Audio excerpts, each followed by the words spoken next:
lagi di Bina Medical Podcast, obrolan seputar edukasi, informasi, dan juga inspirasi.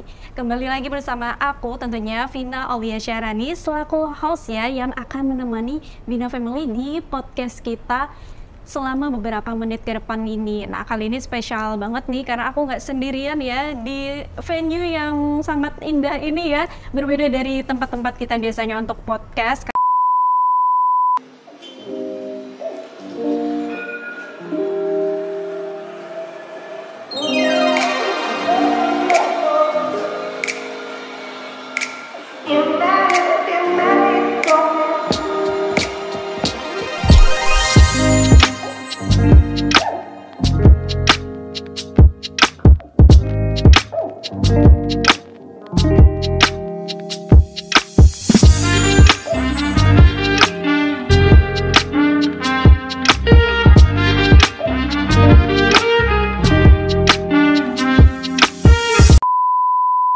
Kali ini aku juga kedatangan Kak Ardina. Halo Kak. Ari. Oke, dan tentunya ada Dokter Nungki. Halo. Oke, nah kalau Bina Family belum kenal sama Dokter Nungki, siapa sih Dokter Nungki? Langsung aja kita kenalan. Halo Dok. Halo semuanya, saya dengan Dokter Nungki, spesialis bedah plastik, rekonstruksi dan estetik. Saat ini berpraktek di Rumah Sakit Bina Medical. Oke, dan semuanya di sini pasti kayaknya udah sering banget ya ngelihat Kak Ardina di FTV ataupun di sinetron pun. Aku sekarang seneng banget nih akhirnya ketemu juga langsung di realnya gitu, di real life-nya. Kayak cantik banget Kak Ardina. Ya, terima kasih. Lebih cantik pastinya ya. Lebih cantik kalau kelihatan. Iya, lebih cantik aslinya bener. Aduh keren banget nih, pas banget nih soalnya kita kan hari ini kayaknya temanya mau ngarah-ngarah ke soal kecantikan nih ya. Kak Ardina sendiri ini sudah menjadi seorang ibu dari berapa anak sekarang? Dua jagoan. Wah, dua jagoan. Lahiran di mana Kak? Lahiran kebetulan di daerah Kemang, cuma kebetulan si kecil rajin banget imunisasinya di Bina Medical. Oke. Gitu. Ternyata si kecil juga imunisasinya juga di RSCA Bina Medical ya Kak ya. Ngomong-ngomong tentang lahiran yang kemarin nih Kak nih. Aku tuh kadang suka aware juga ya untuk diri aku sendiri ataupun mami-mami yang di luar sana, bunda-bunda.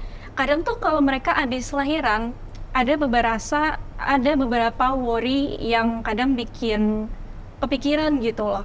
Kayak aduh setelah lahiran kan kadang suka bentuk badan tuh suka berubah ya Dok, kayak nggak cuma di masalah perut doang. Ya walaupun perut tuh udah masalah dari lama gitu, mungkin sebelum utama ya. Iya, sebelum melahirkan udah ada masalah. Entah itu ada belly-nya berlebihan ataupun setelah melahirkan pastinya akan jauh lebih punya tantangan tersendiri gitu. Nah, kalau dari Kak Ardina sendiri nih setelah melahirkan kemarin tuh apa kekhawatiran yang dirasakan dari perubahan bentuk tubuhnya? Aku tuh 2 kali masa kehamilan tuh naiknya sama-sama 17 kilo waktu itu. Terus iya, nggak nyadar ya. Nah pas lahiran emang banyak yang ngasih motivasi kayak pokoknya nyusuin aja, fokus nyusuin nanti akan mengecil sendiri gitu. Jadi itu juga jadi motivasi aku untuk semangat menyusui 2 tahun semuanya gitu untuk kedua anak aku. Wah keren, asli eksklusif ya. Asli eksklusif. Tapi karena fokusnya menyusui, jadi malah aku worry-nya di daerah atas dibanding ke perut sih, gitu. Kalau perut aku lebih nyalain MSG yang menggiurkan di malam hari gitu. Ini timbunan lemak. Cuma kalau aku malah lebih concernnya di daerah payudara, karena ya masa menyusui 2 tahun kan lama ya secara apalagi kan katanya kalau anak laki-laki demandnya lebih besar nih gitu. Pagi, siang, sore, malam, subuh gitu kan kayak nggak berhenti gitu. Terus belum lagi kalau di lokasi syuting aku pumping. Jadi emang kerja keras banget nih berdua ini. Jadi aku malah sebenarnya lebih penasaran dengan bagian payudara. Oke. Nah Dok, ngomong-ngomong soal efek perubahan bentuk payudara nih setelah proses menyusui, itu emangnya apa benar sih kalau karena kita menyusui, terus nanti bentuk payudara itu akan jauh lebih kendor ketimbang kalau misalkan kita indirect breastfeeding atau mungkin pakai sufor? Baik, secara normalnya ya normal menyusui ya, normal fisiologis menyusui memang saat kelenjar payudara kita diisi oleh produksi ASI tentu akan membengkak. Nah, begitu ASINya katakanlah udah makin banyak berarti kan dia makin melar juga gitu. Saat udah produksinya berkurang, otomatis yang tadinya melar kan jadi kempes lah istilahnya gitu ya. Ya itu proses yang normal sebenarnya. Nah tapi tentu kan yang jadi worry itu nanti jadi istilahnya jadi kopong gitu ya, apa jadi kendor ya basically itu normal.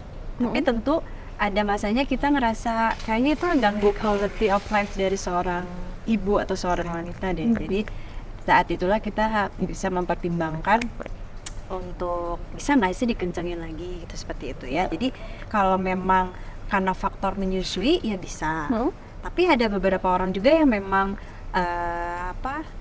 mungkin nggak terlalu melar, jadi dia ya pada saat dia balik itu yang masih seperti biasa aja. Cuman yang jadi masalah itu mungkin gini, apakah takutingnya nih ya, takutingnya lebih turun, atau mungkin yang bagian atasnya itu jadi kopong. Kalau misalkan saya nggak masalah tuh, misalkan bentuknya masih oke, masih acceptable, tapi memang atasnya kopong misalnya kayak gitu.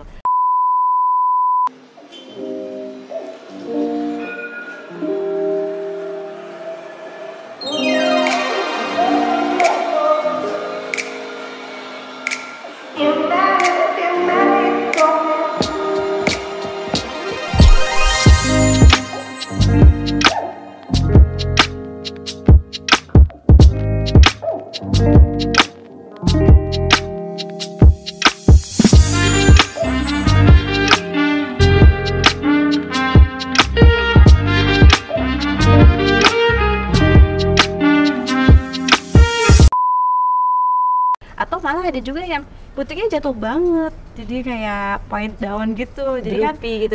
Jadi kan kayak nggak pede atau gimana. Nah itu mungkin ada baiknya bisa kita koreksi. Nah untuk koreksi itu juga ada beberapa macam. Jadi istilahnya untuk dikencangkan lagi ya, kalau memang kekurangan isi bisa kita isi. Kalau memang terlalu drop itu jatuh, ya berarti harus kita lifting seperti itu. Jadi kalau masalah dengan menyusui bisa kendor, iya bisa tidak, tergantung. Tergantung sebenarnya ya, dok. Tergantung. Misalkan tadinya waktu gadis sebelum menyusui emang udah besar, udah cenderung lebih turun karena berat misalnya. Begitu menyusui ya mungkin akan lebih berat lagi gitu. Seperti itu. Kalau misalkan faktor lain selain menyusui itu apa, dok? Soalnya ini aku pernah dengar gitu kan, kalau ternyata katanya penggunaan bra kawat itu juga menjadi salah satu faktor perubahan bentuk payudara. Itu benar nggak sih, dok? Kayak push up bra gitu, terlalu sering di push up gitu maksudnya. Enggak juga sih. Maksudnya gimana? Ya sebenarnya gini, itu tidak berhubungan secara langsung ya, karena maksudnya apa gitu, dia tidak mengalami perubahan bentuk lah seperti itu ya, kayak cuma pakai push up bra itu sebenarnya tidak masalah gitu. Mungkin yang lebih berpengaruh penuaan, jelas ya. Jadi karena seiring usia kulitnya kan mengendur gitu, kulitnya ya, bukan isinya nih. Atau kedua juga karena misalkan awalnya obes, terus tiba-tiba ada penyusutan berat badan yang signifikan, itu jadi kopong. Selain menyusui ya gitu. Jadi kulit yang berlebih gitu ya, dok? Jadi ibaratnya kan misalkan darinya awalnya obes gitu, terus karena diet, olahraga dan sebagainya, jadi berat badannya menurun drastis. Atau yang menjalani prosedur seperti bariatrik, mungkin pernah dengar. Jadi dia tiba-tiba menyusut hampir semua bagian. Kita pernah masuk itu nggak sih? Bukan. Oh bukan itu ya? Itu hiperbarik. Ya. Jadi itu maksudnya dia mengalami penyusutan di hampir semua area badan gitu. Jadi bukan hanya payudara ya gitu. Dan memang karena fokusnya di payudara, jadinya dia lebih kendur seperti itu. Jadi ada 3 hal itulah. Berarti setiap bunda ini perlu konsultasi yang lebih lanjut untuk menentukan metode apa yang paling tepat ya, dok, ya tentunya. Nah kalau dari Kak Ardina sendiri nih, setelah sekarang anak kedua, Terus sempat kepikiran nggak sih soal aduh harus gimana ya supaya payudaranya nggak kendor, terus mungkin udah sempat ngobrol juga sama suami, itu kayak gimana Kak? Suami gimana suami? Karena kita tanya dari ini ya, sudut pandang laki-laki dan suami ya. Kamu punya istri yang udah menyusui 2 anak nih, kan bentar lagi Biru 2 tahun, berarti 4 tahun tuh kan menyusui. Kalau ada perubahan di payudara istri, apa dari suami? Ada masalah posesif. ada acceptable ya, karena itu normal sebenarnya. Kecuali kalau misalnya, kalau ya benar kata dokter tadi, kalau dari obesitas misalnya terus tiba-tiba jadi slimy kan tuh biasanya kan ada guratan-guratan abis pakai stretch mark apa atau apa, itu juga di laki-laki juga bisa terjadi kan dok, gitu kan. Saya juga sempat baca beritanya bahwa ya ada pas lagi ada yang laki-laki obesitas terus tiba-tiba jadi dia workout jadi apa kan ada kulitnya kendal, jadi itu bisa dibuang atau apa gitu kan. Bisa. Mungkin sebenarnya apa ya, body image juga ya, maksudnya terutama pasangan yang bisa menerima, yang bisa accept kondisi istrinya. Tapi ada beberapa saat, ada beberapa waktu memang istrinya sendiri yang nggak pede. Iya. Itu kejadian ya kan? di temen aku yang akhirnya sekarang anak-anaknya udah besar.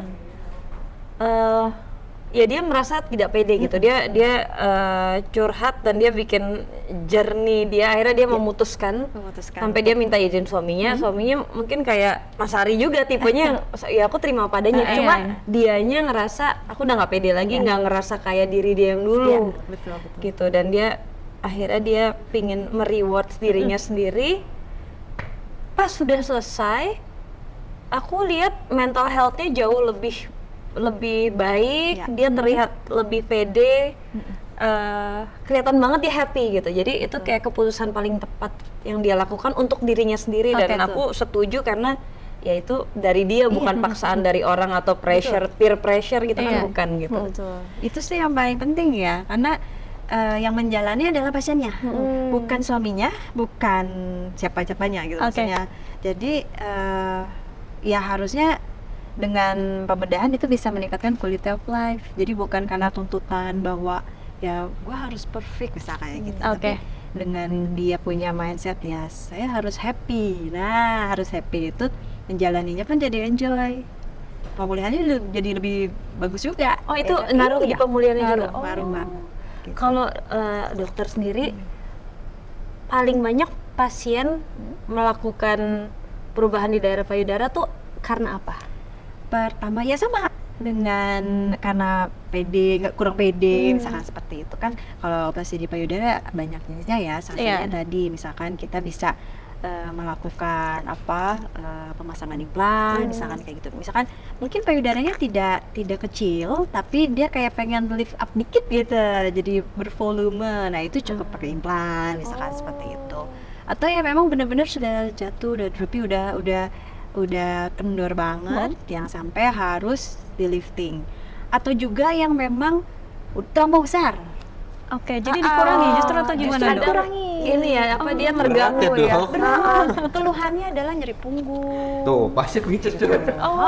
Jalannya jadi kayaknya Keluhannya begini nyeri ya dok. punggung atau bener. cari baju susah atau jadi center of attention. Soalnya teman-temanku juga mereka yang berhijab justru ngaku kalau misalkan payudaranya yang terlalu besar tuh lebih ke merugikan dirinya sebenarnya. Iya, bisa karena takutnya dilecehkan atau gimana. Itu juga ada. Jadi memang ya saya pengen dikecilin, atau saya misalkan saya pengen sporty, jadi saya nggak mau payudara saya terlalu besar. Itu juga ada. Oke. Tapi ya tuh aku juga pernah punya temen yang sakit punggung terus, bahu semuanya, dan dia cenderung jadi gini karena malu juga ya. Oh iya sih, Gitu. jadinya posturnya juga jadi keikut berubah ya dok ya. Kalau dari Kardina nih, berarti kan sekarang kayaknya udah mulai aware ya sama soal metode-metode yang bisa dilakukan untuk memperbaiki bentuk payudara. Nah, ada nggak sih kekhawatiran sendiri dari Kak Ardina yang kayak sampai sekarang kira masih mikir nih kayak, aduh iya nggak ya, terus nanti kalau misalkan udah, apakah ada efeknya atau gimana? Ya itu sih kalau aku mungkin dari kacamata orang awam yang resikonya apa aja sih gitu. Kalau misalnya melakukan prosedur itu tuh resiko paling umumnya apa aja sih dok? Prosedur yang mana dulu nih? Yang paling simpel dulu deh, implan kali. Implan. Oke. Kalau misalnya kita pasang implan, tentu nggak boleh nggak boleh berlebihan. Ya, jadi harus sesuai dengan lebar dada. Karena kita ngomongin pemasangan implan yang pertama kali ya. Jadi harus sesuai lebar dada. Jangan terlampau besar. Misal saya pengen kayak artis A gitu, yang Pamela Anderson tiba-tiba ya gitu. Itu tidak mungkin. Karena kan kulit kita belum melar untuk kita bisa isikan implan. Jadi memang harus sesuai dengan lebar dada. Itu satu. Kemudian misalkan risikonya apa ya? Risikonya tentu ada bekas jahitan, ya. Walaupun berbagai teknik untuk memasukkan implan juga ada, cuma tetap ada bekas jahitan. Oh, tetap kelihatan ya dok ya bekasnya? Ya, bisa samar sih, tapi kan ya namanya semua operasi pasti ada bekas luka ya. Gitu, seperti itu. Buktinya kayak kita buktiin kayak uang kayak dok ya. Ya. Diraba. Di terawang. Apa sih sebenarnya? Sekarang sih implan bagus sih, jadi dia perabahannya kenyal seperti aslinya gitu ya. Terus kalau risikonya apa ya, mungkin kalau sensitif dari putihnya sih tidak berpengaruh. Cuman mungkin ada beberapa area yang di bagian kulit pinggir, misalkan ada seperti kebas, garis, kebas. Mungkin ras yang bisa yang sering sih itu ya, tapi kebas di daerah pinggir biasanya. Kalau puting dan sebagainya sih tidak berpengaruh seperti itu. Menyusui pun tidak masalah. Betul. Soalnya kan kalau dari yang aku bayangkan nih ya dok, dari prosedurnya itu kan berarti jaringan kita gitu ya, ditumpuk gitu kan? Ya justru karena ditumpuk bukan diselipin, jadi kita meletakkan implannya itu di bawah kelenjar payudara. Jadi nggak mengganggu proses menyusuinya. Betul. Seperti itu. Jadi kalau misalkan nanti saya mau menyusui, masih mungkin karena kelenjar payudaranya masih bagus kan, masih ada. Gitu, seperti itu. Paling ya itu aja sih kalau breast implant ya, gitu. Kalau misalkan breast lifting kayak gimana dok? Apa bedanya sama implan? Kalau implan ya tadi kita hanya menambah volume gitu kan ya. Kalau lifting berarti ada prinsipnya area areolar ya. Kalau misalkan tahu.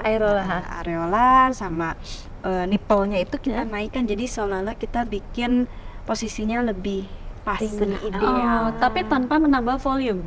Bisa ditambah, bisa tidak. Kalau ditambah berarti masuknya ada implannya juga. Selain di lifting, kita masukkan juga implan. Jadi disesuaikan dengan kebutuhan. Betul. Kebutuhannya apa? Kalau misalkan, ini putihnya udah pointing down nih, nggak mungkin nggak diapa-apain dong, kita harus lifting. Nah, dalam proses lifting itu ada juga sebagian kulit dan sebagian kelenjar yang memang kita sayat. Nah, tapi masih bisa menyusui nggak? Ya kalau sebagian besar kelenjarnya kita pertahankan, itu masih memungkinkan. Walaupun mungkin produksinya berkurang karena kelenjarnya kan ada yang kita buang. Karena proses lifting itu tadi. Iya, jadi gimana kita lifting itu harus ada yang dibuang untuk bisa narik ke atas, seperti itu.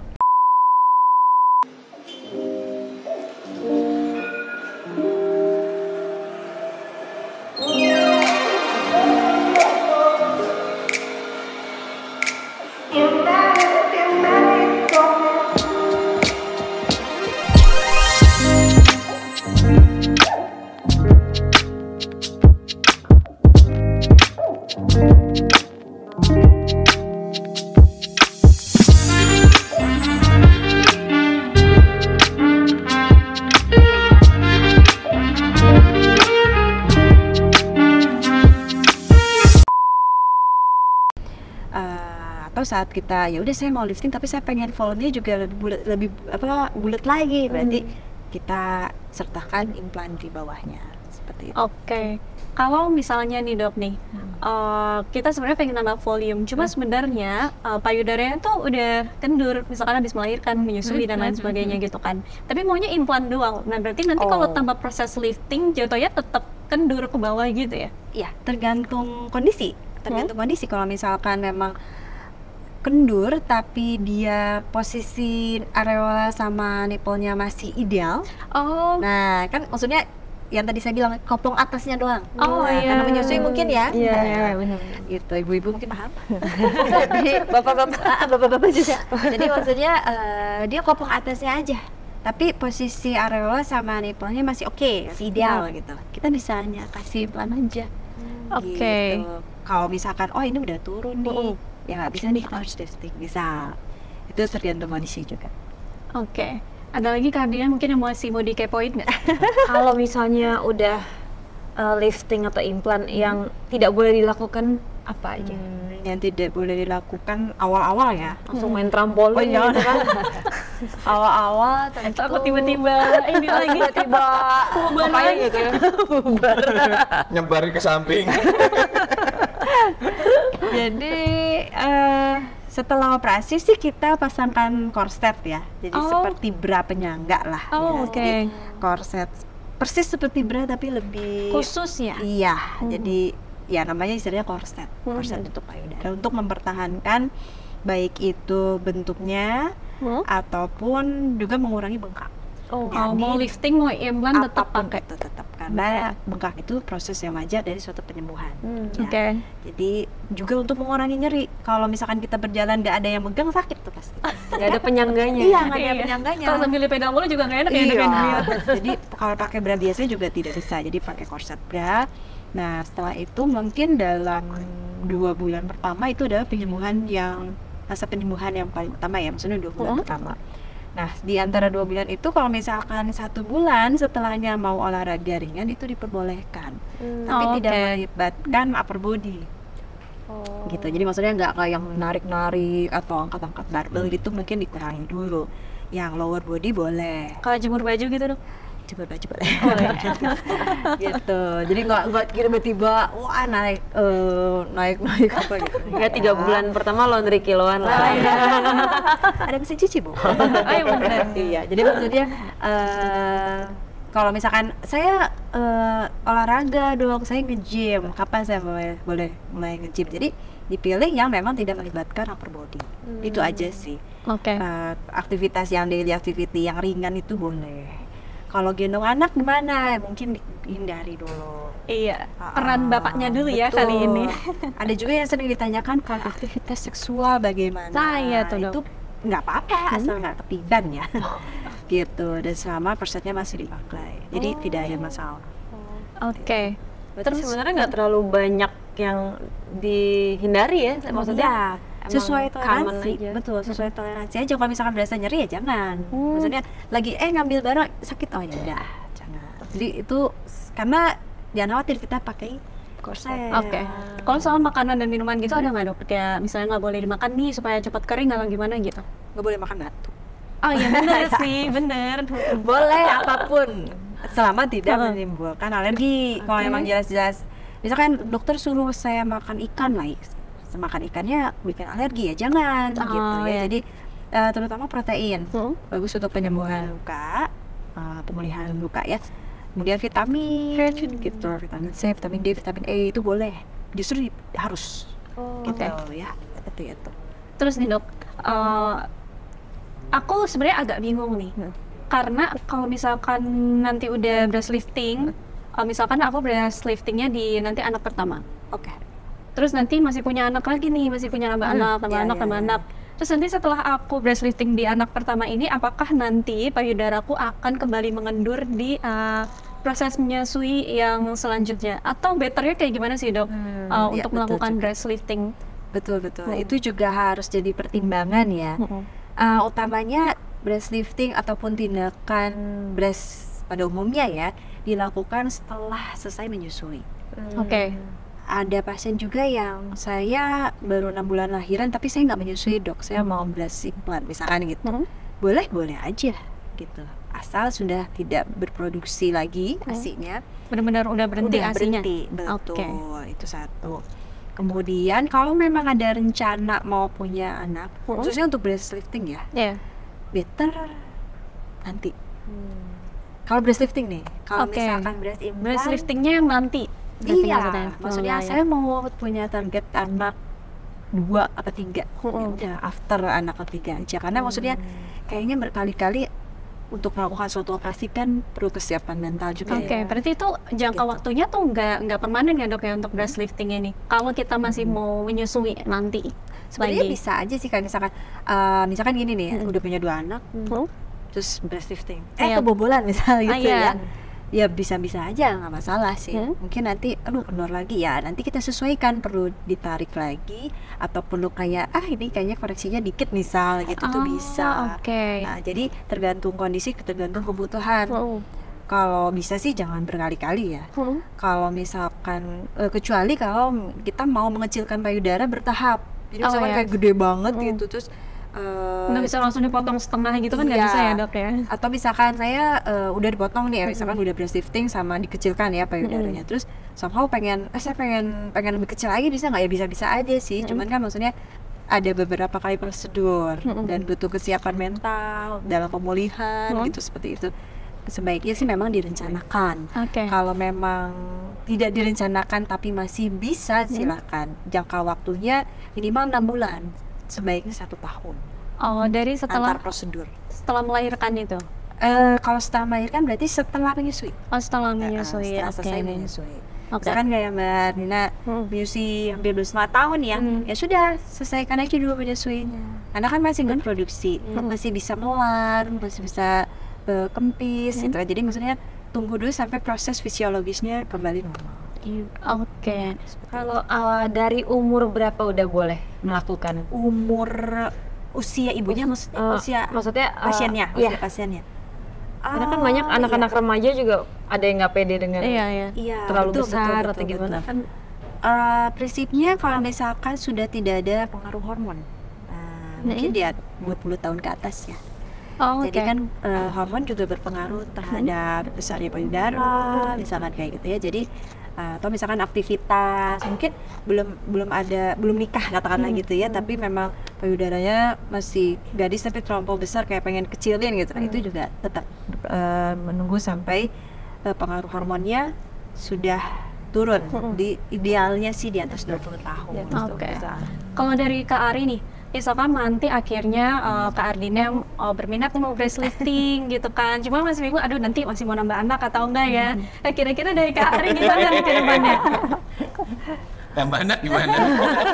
Berarti kan harus menunda lagi nih. Iya. Gimana kalau dari sisi suami? Apa ya, sejauh itu membuat istri itu bisa merasa nyaman dan lebih percaya diri sih. Sebagai suami saya sih ngikutin aja gitu. Cuman ya kita balikin lagi kondisinya bahwa gimana kamu ini sendiri. Iya betul. Support suami itu penting. Benar. Nah, rencana berarti mau berapa anak nih Kak? 2 anak lebih baik atau gimana? Untuk saat ini belum lebih dari 2 anak. Karena kita ngomongnya Pak, aku ngomongnya capek ngeden ya. Oh, satu lagi dok, kan saya juga sering baca berita ya dok, banyak yang sering ada yang dalam kondisi yang lagi membesarkan payudara tiba-tiba pecah gitu. Aduh, serem banget ya, kayak balon. Itu kenapa sih dok? Sebetulnya sih implan saat ini bukan saat ini ya, dari dulu juga sangat jarang gini. Jadi konten isinya dari si implan itu saat ini ya yang kita pakai itu adalah silikon gel. Jadi gel kayak Yupi gummy bear istilahnya gitu ya. Yupi ada merek ya. Kayak gummy bear. Kayak slime apa enggak? Enggak sih, slime. Gummy bear. Lebih padat ya. Iya, itu adalah isinya silikon gel. Kayak jelly gitu. Betul. Jadi kalau di koprek-koprek itu nggak menyebar putus gitu. Memang pada awalnya dulu itu diisi dengan salin tuh air infus ya. Tapi sekarang udah nggak pakai, kecuali ada hal tertentu yang kita pasti pakai itu ya untuk expander. Tapi kalau misalkan saat ini yang kita masukkan adalah, bayangkan ada 1 kapsul dalamnya silikon gel. Jadi itu nggak akan tiba-tiba meletus gitu. Jadi oleh sebab apapun ya, baik itu misalkan, aduh nanti naik pesawat meletus gitu. Dengan tekanan udara gitu ya. Tidak. Memang ada beberapa, ada pecah di dalam, itu sangat jarang. Kalaupun misalkan sekiranya memang pecah di dalam, mungkin karena suatu trauma. Jadi misalkan entah itu dia jatuh dadak duluan misalnya dia gitu. Dan jatuhnya mungkin jatuh yang cukup besar, karena memang kita unyel-unyel itu nggak akan pecah. Ya. atau tiba-tiba ditusuk gitu. Atau nancep jarum hijab misalnya gitu nggak. Misalkan kayak gitu jadi ketusuk aja. Itu sih memang tidak akan jadi buyar. Mungkin hanya bentuknya aja jadi tidak bulat, tapi tidak akan nanti isinya menyebar kemana-mana gitu. Tidak akan. Saat implan itu masuk ke dalam badan kita, itu badan kita akan membentuk kapsul, akan membentuk selubung. Memang itu harus terbentuk supaya apa? Implannya stay di situ. Jadi proteksi badan kita untuk membuat implan stay. Itu udah naturally happen. Betul, gitu ya, itu Dok, harus ya? terjadi. Kalau tidak terjadi berarti badan kita nolak. Gitu. Nah kalau ternyata badannya nolak, itu maksudnya dilihat indikasinya nolak atau tidaknya itu gimana, Dok? Iya, nggak akan sembuh, luka jahitannya nggak sembuh, terus bengkak misalkan kayak gitu karena badannya berusaha pengen ngeluarin. Terus nanti akhirnya di take out. Harus take out. Oke. Nah, jadi idealnya harus terbentuk kapsul. Nah, jadi saat dilindungi oleh kapsul, kalaupun si implannya pecah karena suatu sebab apapun, dia tidak akan kemana-mana. Oke. Begitu.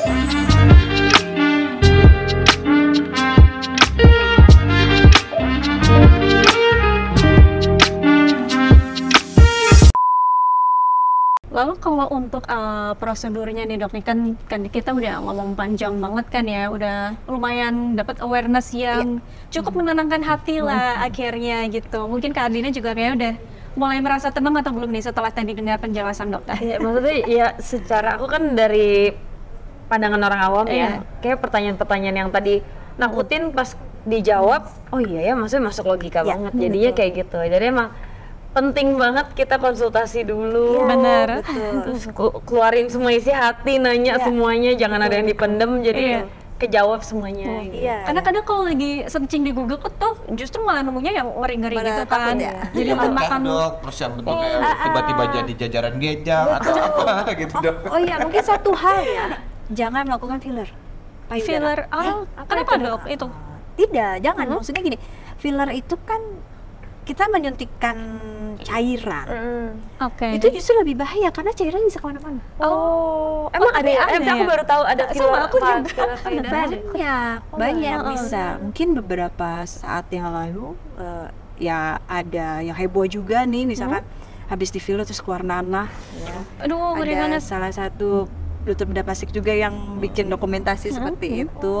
Terus jadi edukasi juga ya buat masyarakat bahwa jangan pernah melakukan filler payudara jenis apapun. Katakanlah filler medis atau ya syukur-syukur kalau filler medis ya bisa diserap atau aman lah buat badan. Ini yang memang cairannya kita nggak tahu. Apa yang ilegal mungkin? Tuh, silikon cair yang memang bukan grade medis ya. Bukan medical grade, jadi bisa kayak silikon cair buat pabrik gitu kan. Itu ada loh. Jadi ada masanya dulu itu sampai seperti itu. Jadi beberapa tahun ya gitu. Jadi walaupun misalkan ini bagus kok fillernya, filler Eropa lah gitu, ini filler bagus misalkan. Mau berapa banyak kita mau menyuntikkan filler gitu kan, dan justru malah bahayanya fillernya kemana-mana. Atau jadi menggantung ke bawah karena dia kan karena gravitasi dia turun ke bawah. Bener sih. Betul. Malah bentuknya jadi nggak karu-karuan. Belum lagi misalkan ada peradangan yang ditimbulkan gitu, seperti itu. Jadi kalaupun misalkan memang niat untuk memperbaiki bentuk payudara, kontur payudara, better implan. Atau misalkan boleh nggak benda yang lain yang dari badan kita, bisa misalkan lemak dari badan kita sendiri bisa. Tuh lemak perut bisa pindah dong, dipindahin. Itu bisa beneran. Bisa, mungkin cuman memang tidak tidak firm seperti implan. Kalau implan kan jelas misalkan kita masukin 200 cc ya segitu aja 200 cc. Bentuknya benar-benar firm gitu ya, Dok ya. Kalau misalkan kita masukkan fat misalkan yang kiri sama 200 kiri 200 kanan 200 ada beberapa yang diserap misalkan gitu. Nah itu yang bikin beda seperti itu. Oh, jadi bentuknya bisa berbeda ya? Bukan bentuk ya, mungkin volumenya. Iya, volume. Nah, Gitu. kalau fat yang dimasukin, kalau misalnya kita exercise berarti kan kebakar fatnya dong. Ya, jadi karena fat itu ngikuti metabolisme kita. Jadi kalau misalkan nanti kita diet atau exercise berlebihan ya ini ikut berserap juga. Karena kan benda hidup juga di badan kita. Maksudnya benda-benda yang punya kita. Jadi ngikuti metabolisme kita. Oh gitu. Padahal tadi mikirnya udah mau enak, lumayan nih. Ya sebenarnya sih nggak masalah. Maksudnya tapi kalau misalkan pengen mempertahankan bentuknya berarti ya intinya sih diet sehat lah itu aja. Oh ya. Jadi jangan terlalu berlebihan juga, tiba-tiba diserap banyak gitu. Itu juga tidak bagus, malah jadi kendur tadi. Dan exercise yang secukupnya ya dok ya, nggak over gitu ya. Betul. Mindahin lemak ke payudara. Makannya banyak banget nggak diet? Nggak dong. Saya mempertahankan lemak bagian. Ini lagi nabung lemak mau dipindahkan. Ada alasan loh. Ada alasan seperti itu. Bener juga sih, jadi kepikiran.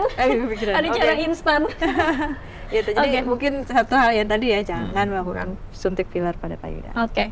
Terus kalau misalkan untuk prosedur breast lifting itu kayak gimana sih dok? Terus berapa lama sih proses dari mulai melakukan breast liftingnya sampai proses penyembuhan itu butuh waktu berapa lama? Yang pasti ya tadi ya persiapannya adalah berhenti menyusui tadi ya. Terus si ibu ini juga dalam kondisi sehat. Sehat itu dalam arti tidak ada penyakit tertentu ya, misalkan saya ada darah tinggi dong gitu ya, berarti obati dulu. Atau misalkan saya ada diabetes nih pasca kehamilan ya, misal ya gula darahnya tinggi pasca kehamilan misalkan kayak gitu ya, prinsipnya diobati dulu. Jadi penyakit sistemik yang memang perlu diobati, obati dulu. Saya ada penyakit jantung, waduh harus hati-hati juga nih, penyakit jantungnya apa. Jadi prinsipnya adalah yang mampu untuk bisa dilakukan pembiusan. Oke. Jangan juga misalkan saya ada kelainan darah misalnya, dia tidak bisa ya, operasi apapun tidak, ya harus diperbaiki dulu lah, intinya itu. Jadi harus dipersiapkan bahwa memang aman. Nah kata kuncinya adalah aman untuk dilakukan pembiusan ataupun pembedahan. Oke. Nah lalu untuk durasi operasinya memang tergantung dari kesulitan atau sebesar apa kita melifting dan sebagainya, itu sekitar 3-4 jam. Oke. Aduh aman nggak dong saya dibius selama 4 jam? Ya aman, selama dilakukan di fasilitas kesehatan yang baik ya. Kemudian untuk pemulihannya seperti apa? Pemulihan itu pada umumnya adalah 2 minggu.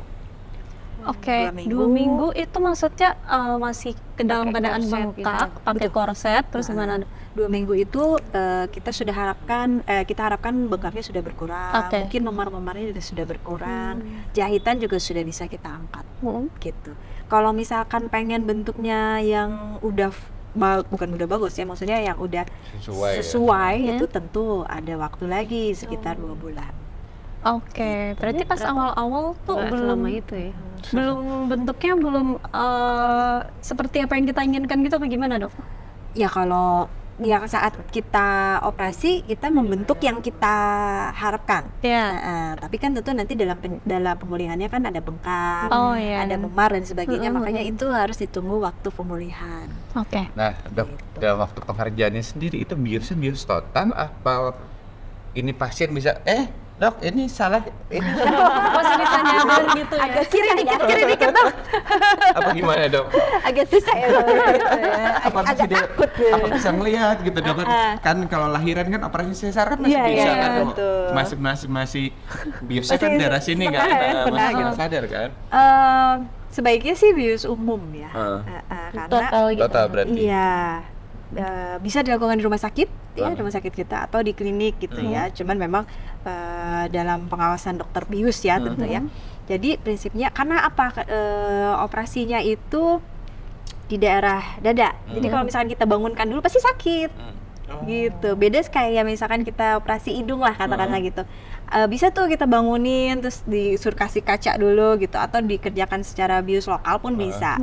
Tapi kalau misalkan karena di daerah badan itu agak susah kita bangunin dulu, bangun lihat dulu gitu enggak. Jadi tetap bius tidur ya, bius total. Seperti itu. Lihat hasilnya supaya aman nanti ya. kadang gini orang tuh takutnya, aduh saya biusnya aman gak ya? Jadi bukan prosedurnya yang ditakutkan, nanti saya dibius bangun lagi nggak ya? Nah, Itu dia kan banyak banget pertanyaan kayak gitu kan dok. betul. Jadi justru jangan sampai bangun di saat kita sedang tindakan. Oke. Karena itu bikin satu nggak nyaman, jadi kerekam di otak bahwa jadi saya trauma waktu ya. operasi saya bangun loh, saya dengar, saya ngerasain sakit, wah itu bahaya. Oke. Itu lebih bahaya karena nancep langsung gitu, jadi seumur umur dia kayak nggak mau melakukan pembiusan lagi gitu. Jadi Oke. nggak boleh, justru nggak boleh. Jadi Oke. usahakan memang kalaupun kayak refleks narik karena nyeri, tapi pasiennya tidak sadar. Jadi itu hanya refleks saja. Bisa gitu ya? Bisa gitu. Jadi kayak misalkan istilahnya gini, dok saya enak banget nih tidur, padahal sepanjang operasi dia wah gitu kayak. Oh, itu masih bisa terjadi Masih kan, bisa, kan? misalkan karena Otot refleks ya. nyeri, karena refleks nyeri, narik tangan, gerakin kaki, itu nggak apa-apa, nggak masalah. Jadi tergantung seberapa dalam pembiusannya. Tapi selama dia tidak sadar, tidak bangun, tidak ingat, nah jadi ada efek amnesianya ya, itu aman. Oke. Terus kalau dari proses bius setelah ini ya, setelah operasinya udah selesai, itu biasanya nunggu waktu sampai pasiennya bangun itu berapa lama? Tergantung obat bius yang dikasih ya. 100 cc berapa tuh dok? Biasanya sih dokter biusnya paham ya. Iya. Dok ini berapa jam? 3 jam, 4 jam, nanti dosisnya disesuaikan. Jadi begitu obatnya, begitu kita selesai, dokter bedahnya selesai, dokter anestesinya menghentikan obatnya, nggak berapa lama. Oke. Kayak di Jadi memang- film-film ya dok, dia si anestesinya berarti masih dia ke sambung ya dok? Betul. Jadi memang gitu. gitu. Jadi ada dua jenis ya, ada yang memang tersambung langsung obatnya masuk ke infus, Yang atau pelan-pelan. pakai gas. Oh. Oke. Seperti itu. Jadi beda, tergantung apa anestesinya, apa jenisnya. Kalau misalkan nggak terlalu deep, masuknya dari infus. Oke. Dia Istilahnya masukin sedasi. pelan-pelan ya. Betul, sedikit pelan-pelan. Nanti begitu, oh udah selesai ya dok, oke berhenti. Oh, Nanti oke. nggak berapa lama obatnya habis, bang. Oh, oke. Dari Kak Ardina mungkin masih ada lagi yang dikepoin sama dokter Muti nih. Untuk saat ini sih semua pertanyaan kejawab banget ya. Seneng kejawab iya. semuanya. Oke.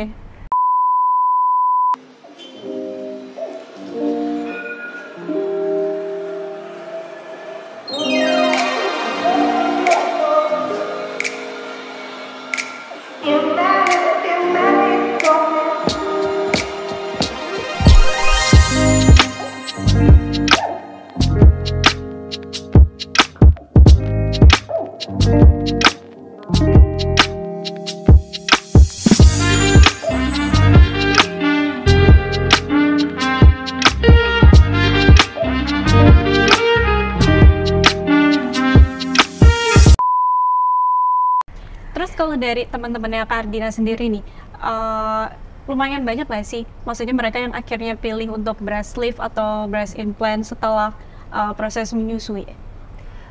Yang aku benar-benar tahu perjalanannya itu satu karena teman sendiri gitu. Cuma kalau yang lain-lainnya mungkin nggak speak up ya kali ya. iya, mungkin sih ya.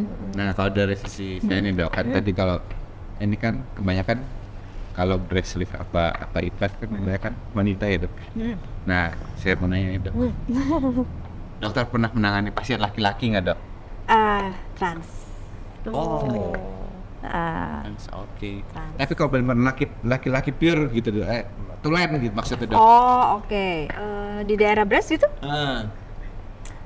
terutama ini dia nggak pede dengan breast yang besar.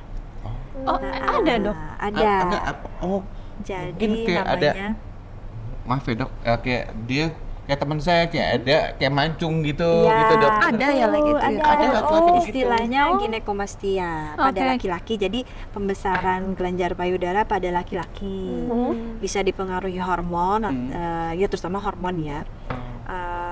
Jadi caranya diapain tuh? Misal ya, disedot. Jadi jangan, ya bisa sih tergantung ya, tergantung besarnya ya. Bisa kita sayat atau cukup disedot aja.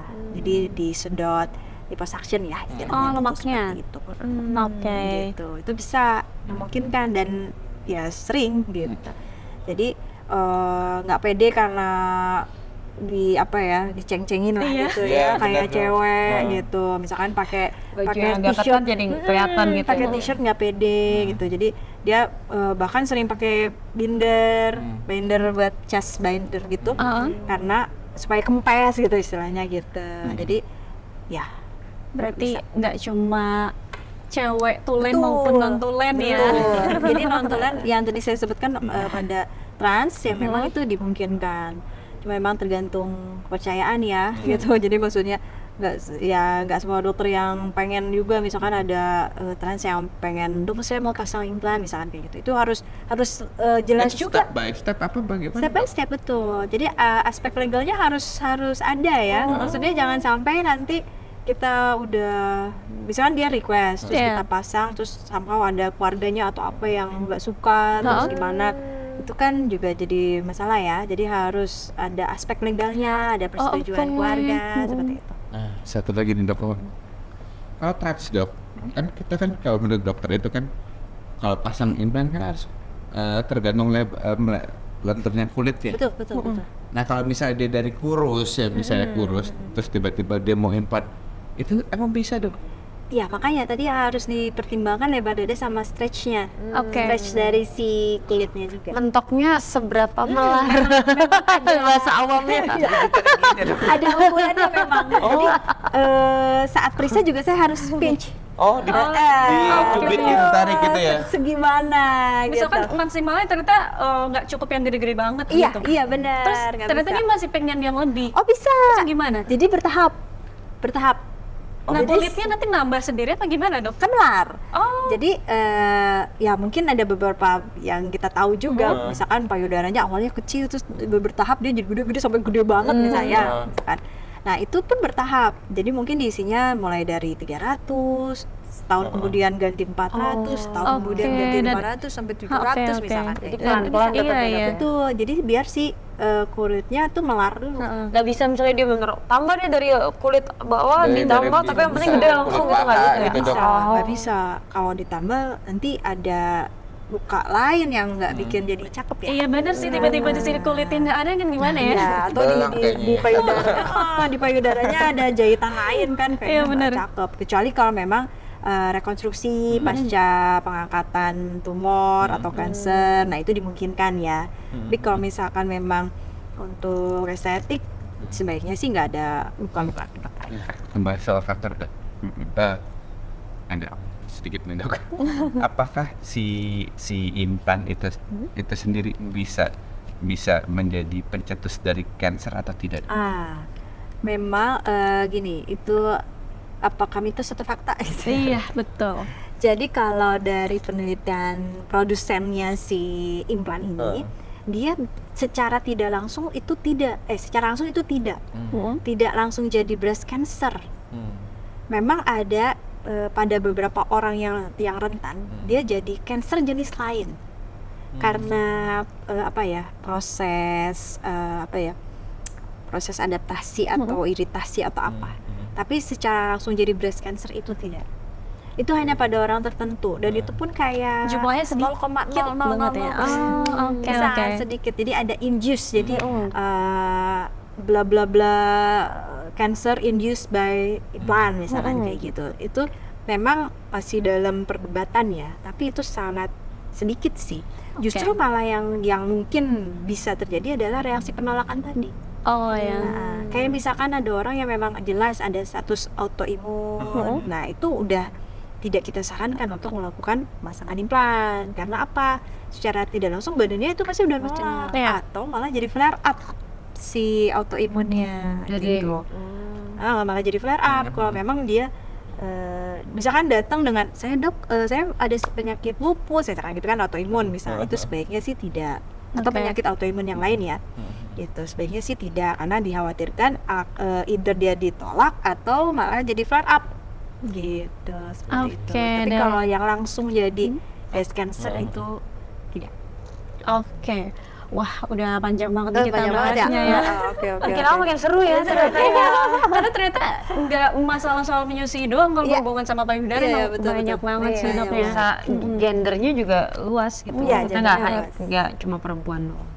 Ya benar sih, Kak. Aku juga Maksudnya kan biasanya kan coba baca-baca atau nonton dari TV aja kan gitu, kayak oh ini sih ini habis operasi, ini habis operasi gitu, tapi sebenarnya nggak tahu in real life itu informasi yang seperti apa gitu kan. Ya aku udah makasih banget ya Dok ya, udah luangin waktu hari ini untuk buat sharing. kita tanya-tanya yang kayaknya basic ya, tapi semoga ya semua yang nonton juga punya pertanyaan yang sama ya, jadi kejawab semuanya hari ini. Iya, bagi kita kan juga rata-rata masyarakat awam tuh belum terlalu aware lah sama breast implant atau Taunya cuma breast lifting. besarin satu cara gitu kan, ternyata kan nggak cuma estetika tapi buat kesehatan juga, buat kebutuhan juga gitu. Oke, thank you banget juga Mbak Ardina dan juga Mas Arya.